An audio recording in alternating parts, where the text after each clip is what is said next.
Hello and welcome back to the plot. It's been a little while. We've been off for Christmas and we do work over Christmas as well, so it's been a bit hectic for us this year. But it's been about 3 weeks since I've been up, so I've just come up, me and Crystal have just come up to check it. I wanted to discuss about new things with the channel and the allotment and just our life in general. Over the Christmas we have been discussing stuff and we have decided that in the next few years, we're wanting to move to Scotland. Um, There's a YouTuber I've just watched. I can't remember. I'll put the link to his channel in. And he's moved into like a little Scottish cottage, and it just looks really good. And would like to do that to then get a bit of land with it to turn it more homestead and not off grid, but like quite out in the countryside. But that'll be in a couple of years' time. So we're going to start from now saving to try and get the money to do that, which is going to involve the channel and the allotment, because with the allotment, we're going to have it where we're going to be more self-sufficient in the stuff. So I'm trying to do more of the staple stuff that we eat, the potatoes, the onions, garlic. I'm going to do a lot of beans, peas, things like that. Things that are going to save us money in the long run. It's also, I know Crystal's wanting to get in a few things, bread making and preserving, things like that. So that would help. And hopefully we can put that onto the channel as well for extra things, just for you to see how we're doing it, because we are looking this year to go up to Scotland to have a look around some places to see where we're like. If there's any recommendations, if you could just leave them in the comments. Where's your favourite place if you visit Scotland often? Where do you like going? We're just trying to have a look and just get a feel for the different areas. We have been looking about Aberdeen as well and the surrounding areas. One place we are actually quite looking at, but Inverness, I know Crystal loves Inverness, and especially with the Highland cows. That's one of my main reasons to moving up Scotland. Yes, it is. Nah, it's the cows. But I'm really wanting to move up there to have a homestead up there. I think it'll be easier. I know it's going to be a bit colder, but I can just grow stuff for colder weather things. And that would still be on the channel. It's not like I'm giving up on this. We're still doing allotment stuff. Probably just more on a budget and showing how to do it cheaply as well. That's our goals for life in general for the next couple of years. But for this year, it's going to be focusing on the allotment. So it's all about the self-sufficiency on the plot. We're going to get the polytunnel hopefully this year, pop it there. That's for the peppers and tomatoes. The things are getting quite expensive in the shops. We have got the herb bed that Crystal wants to do in this corner. This is going to be her little pet project for the herbs. And also, what I'm going to be doing today is bringing a lot of stuff out. I think I'm going to try and bring my fruit trees up today. Not planting them because the ground's frozen. So I'm going to bring my fruit trees over ready to put them where they're going to be next to that path. And also we'll be concentrating on the wildlife area this year, putting some seeds in, getting some wildflowers down. And generally just learning how to do it on a budget, and how to succession sow to get a constant harvest if we are going to be living off grid or homesteading, to not even have to go to the shops for fruit and veg, or mainly veg, but hopefully fruit as well if I do get my strawberries up as well, if they do germinate. But that's for the year. As for today, I'm going to be bringing a lot of compost up because I've left it in the back garden over the Christmas because I just haven't had the chance to get up. And I'm also, if I've got time, I'm going to bring the fruit trees up and place them roughly where I want. Maybe move them to the side in case the wind takes them. But I'm going to do that today, which is a lot of trips, a lot of wheelbarrow loads. So let's get started.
And there we go. For that about 30 seconds to 60-second clip, that was about an hour's of work.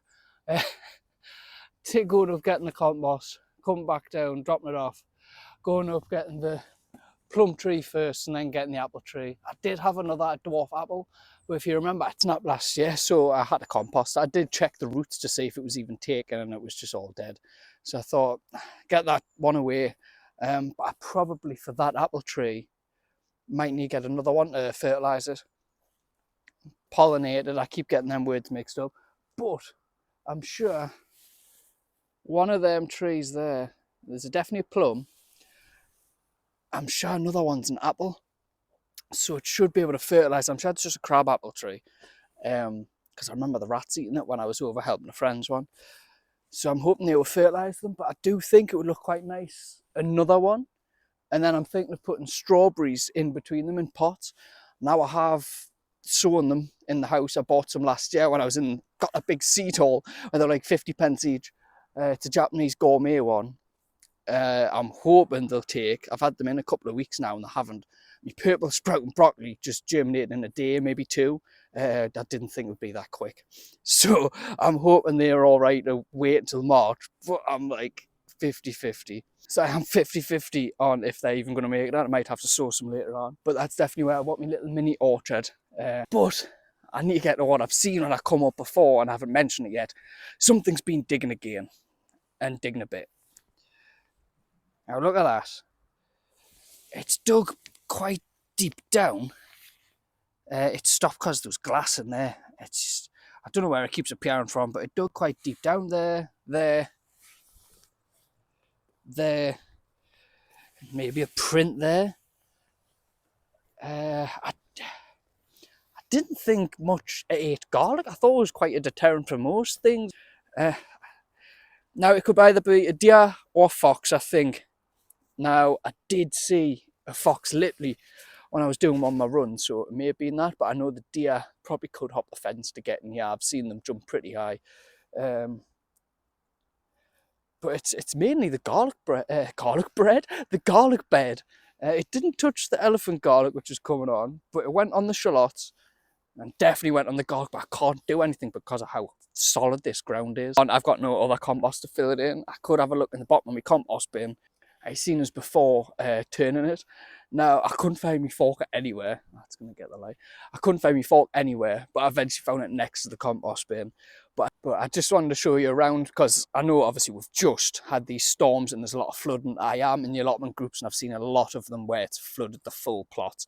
Like everyone's saying, me garlic and onions are destroyed, and it's just terrible, isn't it? The weather that we've been having. Luckily, up here it hasn't affected me too much. You can see the frost and the snow has hampered them a bit, but we only had snow for a day, not even that, and the rain melted it. So I'm going to have a little show you about, see what's affected. And showing me water barrels actually, because luckily, I was worried they would freeze, but I had the lids on and they haven't. I'm still not 100% sure if I should be emptying them or not. Should I? I don't know how long you can keep the water in the barrels for before it goes bad, before you can use it on the plants. I thought this one had fully frozen over, but luckily it's just on the top of it and froze that in, but quite solid. I'll show you my garlic bed. God, I keep saying garlic bed. They seem to be taken off. Obviously the ones at the top where it's been attacked, but you can definitely see the early ones here down this left hand side, 2 rows of that. It's definitely more advanced than this King's, I forget which one it is, King's something. I know the things there, it keeps getting dug out. More advanced that was an earlier one. And it seems to have got no damage. They do look very, that they're coming on quite a bit. It does, as you can see, even in the winter, I'm blocking it, but it does get quite a bit of the sun, even with the fence. But it's about 11 o'clock now, and it's getting a bit of sun. My shallots, these ones have been I didn't think these would do too well, to be honest. Actually, we've got this one growing in. That one I didn't think had done it, but it's just started appearing. But you can see they've done really well, these. And obviously they get a lot of the sun. You can tell the top ones, they're getting plenty of the sun if my big shadow wasn't in the way. But yeah, they're doing really well, actually. I'm really happy with them. Hopefully I get plenty off this. My elephant garlics all took off.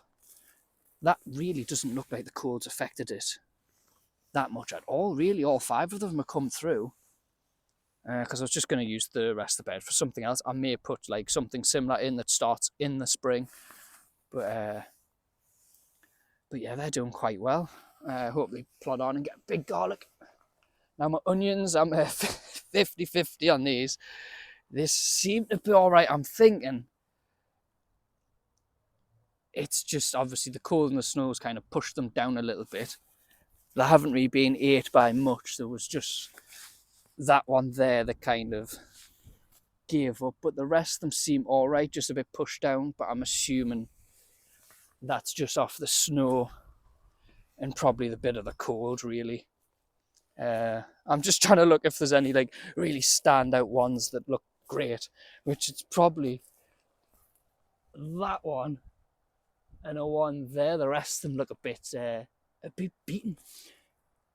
I find it funny though. I did, like, when you do them, you do a bit of the onion or sticking out the ground, but now it's below. I thought it would stay on top. Am I wrong? Am I just...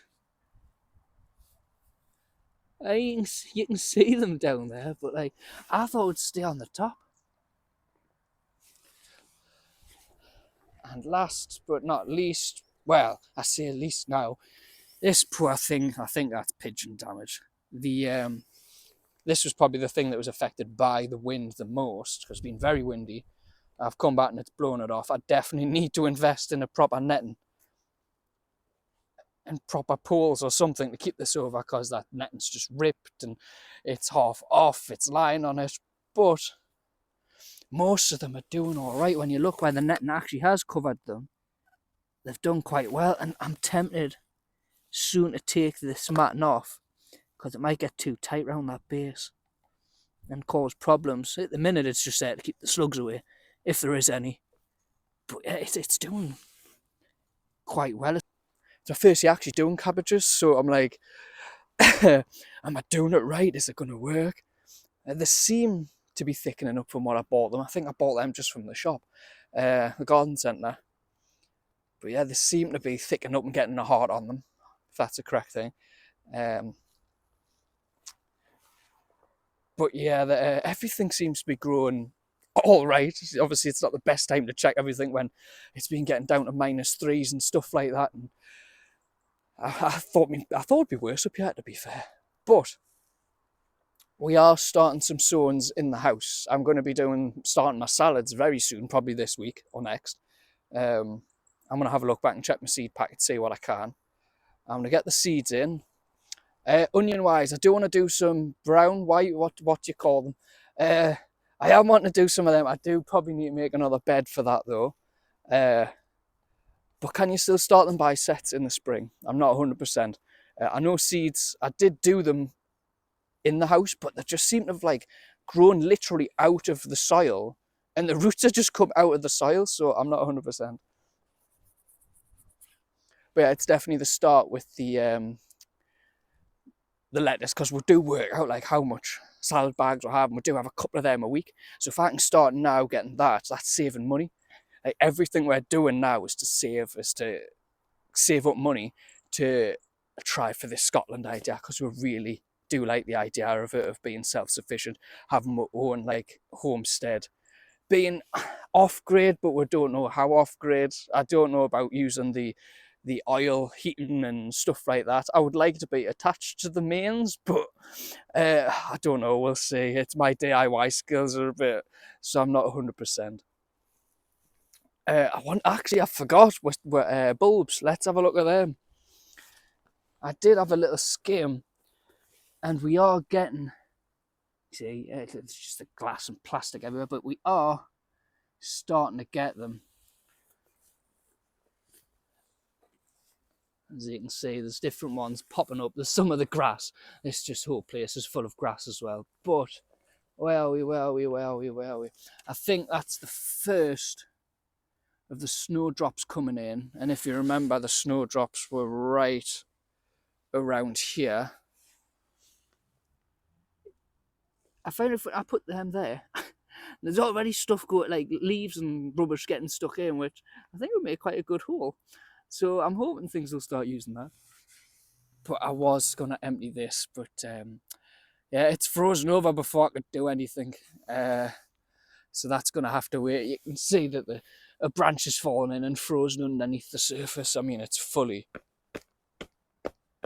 frozen over. I don't think there's any water underneath it, apart from ice. But I did get a bit wrong because I put the bulbs in the wrong places. Crystal has wanted lights going down the path and around. She's like, you put bulbs here, you're not meant to. So you chose to put them around the edge. But she was wanting them like around the edge. But I've done them around the edge. So I've done it like a bigger border. So we'll have to see what that's like. But we are going to put more actual wildflower seeds on there. And then just to show you, this is roughly where I'm going to have the pot. And then probably the strawberries. In the middle, I've got some other pots, like trough pots that I might put down here, and maybe another tree there. And then obviously the polytunnel will eventually go down there. But I wanted to ask you as well, what are the main staples you all grow? What would you say are the things you eat all the time, vegetable-wise, that you know you can grow in the plot that will stay and like you can harvest them any time? It's not like instantly you have to harvest them quickly, or it's just you're going to get a massive glut. I want ones that can store, that are really good, that's going to go with a lot of meals. I would love it if you could all help and just give us some advice on the saving and on especially the moving as well, because you can tell with like it is in a couple of years time, it's not anything soon. The plot and everything, the channel is going to keep going on, and hopefully if we do go there, that would be part of the channel as well. But the next big job, there'll be another video, will be I'm going to see if there's any weed cover coming in. I think the ones I got last time was from Home Bargains and it was cheap, and I want to cover down there so she can do our herb pots, do our herb garden down that side. And I'm thinking, I'm not 100% sure with these slabs, I might cover them all over to kill these off, and I could actually use it for my potatoes and just put them, because I'm thinking of doing them in pots this year and putting all my potatoes here. Not 100%, but I might. That's one job. And we're thinking about raising the beds up as well. But there's not much I can do today with how frozen everything is. So I just wanted to show you taking stuff up and having a look round. But I'm hoping it does look like it's slightly going above the minuses next week. So I might be able to dig next week and actually put stuff out. Maybe put them trees in the ground. That will probably be the next video. But guys, there's not much more for me to do up here with the weather. So I hope you've enjoyed this video, and I will see you in the next one.